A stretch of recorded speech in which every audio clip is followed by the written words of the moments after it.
माझं नाव अशोक श्रीकृष्ण रेड्डी. मी इथे रत्नागिरी जिल्ह्यामध्ये राहतो.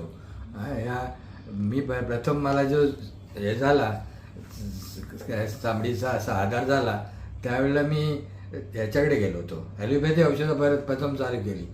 4 ते 5 वर्षे ती औषधं घेतली पण काहीच त्याच्यात फरक पडत नव्हता.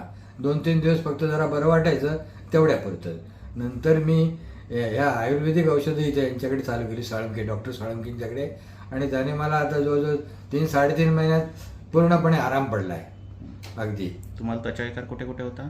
मला संपूर्ण बॉडीलाच खाज यायची, भरपूर यायची खाज. आणि रात्री बसून खाजवायचो आहे. आता अजिबात त्याचं काही हे नाही राहिलं.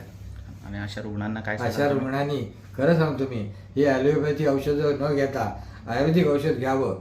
अगदी कुठल्याही याने. फक्त पथ्य पाळायला लागतं व्यवस्थित आणि ते पाळाच. अगदी. धन्यवाद. जरूर.